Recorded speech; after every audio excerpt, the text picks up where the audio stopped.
శ్రీమాత్రే నమ. జయ గురు దత్తాత్రేయ నమ.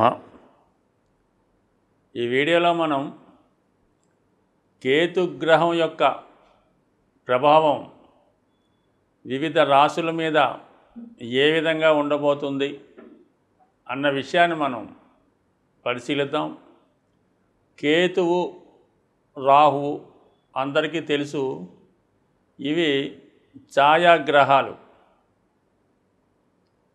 జాతకుడు గత జన్మలో చేసినటువంటి కర్మలను, పాపపుణ్యాలని ఈ జన్మలో అనుభవింపజేసే విధంగా రాహువు, కేతువు ఈ జన్మలో జన్మించినటువంటి జాతకుడు యొక్క రాశి చక్రంలో ఇవి ఇంపార్టెంట్గా ఉండడం జరుగుతుంది. జాతకుడు ఎటువంటి జీవితాన్ని ప్రారంభిస్తాడు, ఎవరి సంతానంగా తల్లిదండ్రుల యొక్క అదృష్టం ఏ విధంగా ఉంటుంది, వారికి ఈ జాతకుడు ఏ విధంగా ఉపయోగపడతాడు అన్నది కూడా ఈ రాహు కేతువులు జాతకంలో ఉన్నటువంటి స్థితిని బట్టి ఆధారపడి ఉంటాయి. మనం ఇప్పుడు కేతువు గురించి తెలుసుకుందాం. కేతువు జ్ఞాని. రాశి చక్రంలో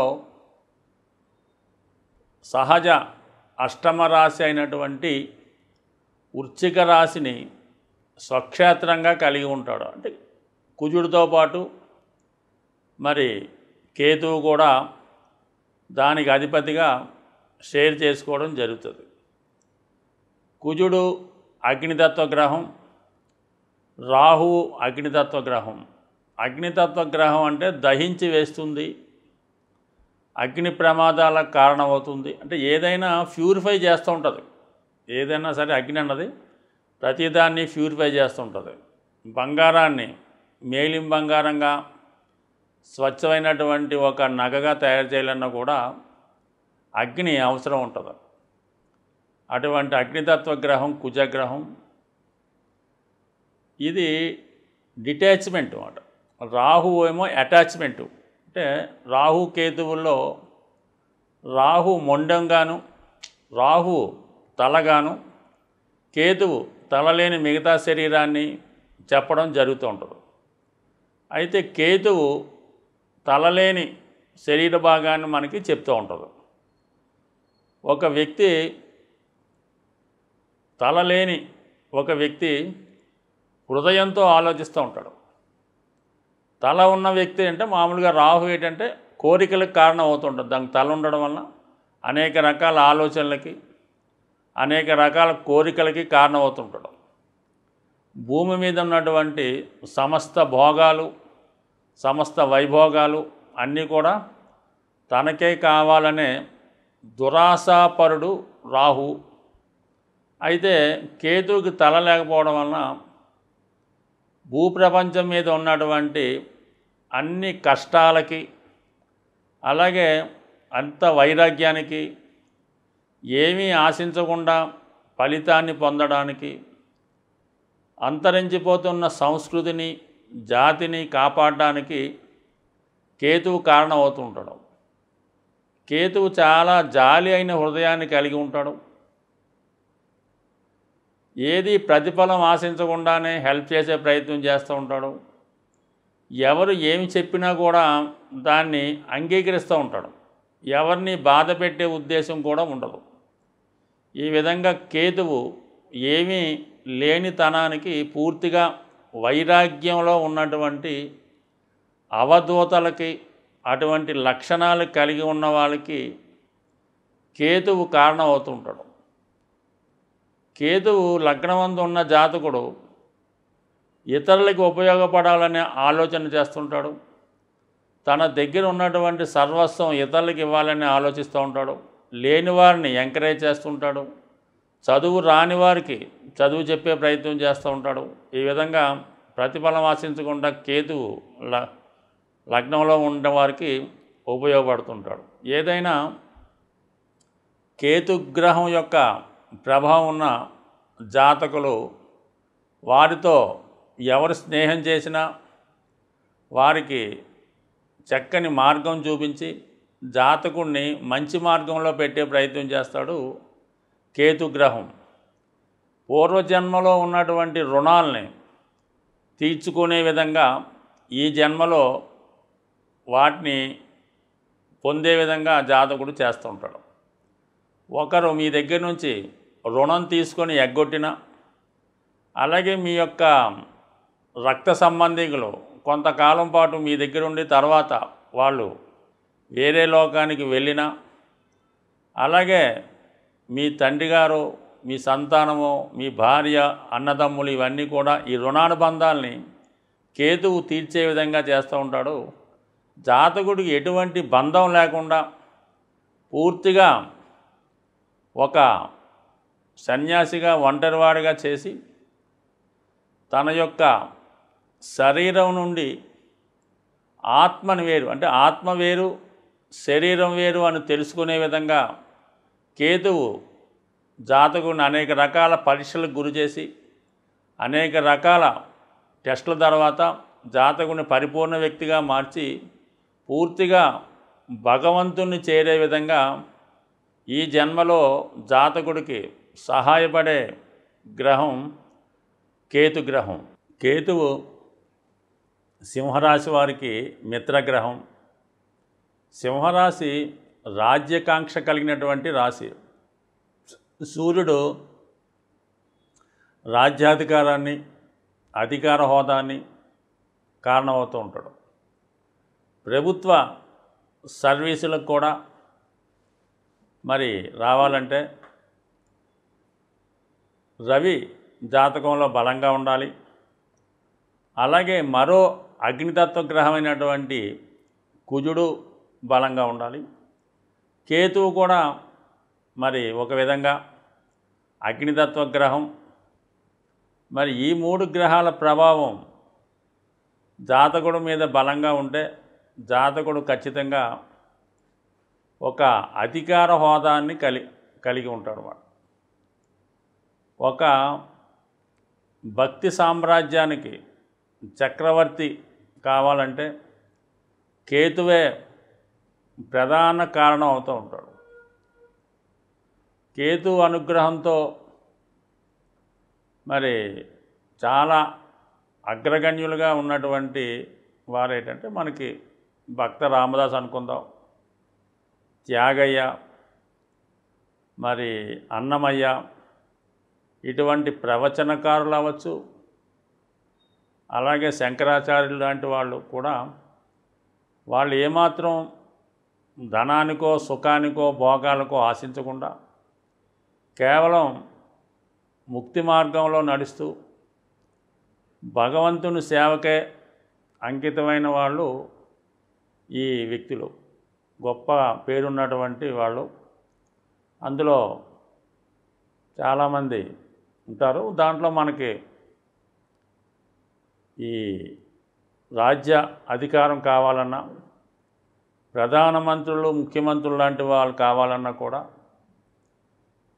రాహు యొక్క ప్రభావం ఎలాగున్నా కేతు ఇంపార్టెంట్గా మరి రవి మీద ప్రభావం చూపితే ఖచ్చితంగా వాళ్ళు సెంట్రల్ గవర్నమెంట్లో ముద్రణా అధికారం కలిగిన పదవులు కలిగి ఉంటారు అన్నమాట. అంటే కేతువు పతాకానికంటే జెండా కారకుడు అవుతుంటాడు. అంటే ఒకళ్ళ యొక్క వాహనం మీద ఇప్పుడు కొంతమంది మినిస్టర్లు వాటి వాహనాల మీద ప్రోటోకాల్లాగా రెడ్ లైట్ వెలుగుతూ ఉంటుంది. అలాగే పూర్వకాలంలో రథాలు మీద ప్రయాణించేటప్పుడు వాళ్ళ యొక్క రథం పైన ఒక జెండా ఎగురుతూ ఉంటుంది. అంటే మనకి మహాభారత యుద్ధంలో బాగా కనబడుతుంటాయి. దానిపైన వారి యొక్క కమ్యూనిటీ సింబల్, రాజరిక లక్షణం ఏదో ఒకటి, ఎక్కువగా హనుమంతుడు పెడతా ఉంటారు, కొంతమంది సూర్యుని పెడతా ఉంటారు అనుకుందాం. అంటే వాళ్ళ యొక్క తెలుస్తూ ఉంటుంది, వాళ్ళ యొక్క డిగ్నిటీ తెలుస్తూ ఉంటుంది, వాళ్ళు ఏ స్థాయిలో ఉన్నారు, ఎంత గొప్పవారు, రాజుల, చక్రవర్తుల, మహారాజుల అన్నది ఆ జెండాపై ఉన్న సింబల్ బట్టి గుర్తించడం జరుగుతూ ఉంటుంది. మరి కాషాయ వర్ణం జెండా ధరించినటువంటి వాళ్ళు ప్రస్తుత సమాజంలో మఠాధిపతులుగా, పీఠాధిపతులుగా ఉండడం జరుగుతుంటుంది. ఒక విధంగా కాషాయ వర్ణం కలిగినటువంటి దుస్తులు ధరించాలన్నా, అటువంటి జెండా సింబల్గా పెట్టుకోవాలన్నా మరి కేతువే కారణమవుతూ ఉంటాడు. మరి అటువంటిది ఈ సింహరాశి వారికి కేతు బలంగా ఉంటే ఖచ్చితంగా వాళ్ళు రాజ అధికారాన్ని కలిగి ఉంటారు. అయితే మరి చాలా శ్రమలు పడిన తర్వాత, అనేక కష్టాలు పడిన తర్వాత మాత్రమే వాళ్ళకి ఉన్నత పదవి రావడం జరుగుతూ ఉంటుంది. ఈ కేతు ప్రభావం ఉన్నవాళ్ళు అర్హత లేకుండా అందలం ఎక్కలేరు. అర్హత ఉన్నా కూడా అనేక శ్రమలు, చికాకులు, ఎదురు దెబ్బలు తిన్న తర్వాత రాజ్యాధికారం పొందడం జరుగుతుంది. ఒకసారి కేతు ఇచ్చినటువంటి స్థితి చాలా శాశ్వతంగా ఉండడం జరుగుతూ ఉంటుంది. సో అందుకని ఏంటంటే మరి ఈ సింహరాశి వారికి కేతువు చతుర్థ స్థానాధిపతిగా ఉంటుంటాడు.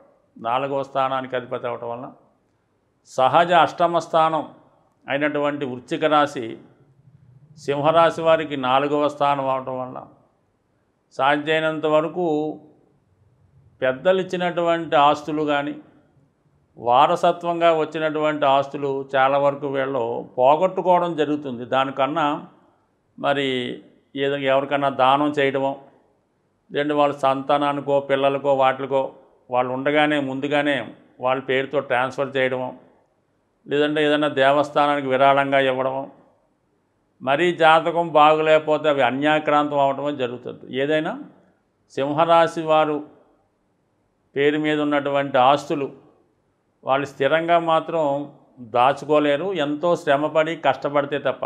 అయితే ఉన్నా కూడా దాని మీద ఏదో ఒక చికాకు, డిస్ప్యూటు ఉండడం జరుగుతూ ఉంటుంది. అయితే వాళ్ళు వదులుకుంటే చాలా హాయిగా, హ్యాపీగా ఉంటారు. కేతువు యొక్క లక్షణమే అది.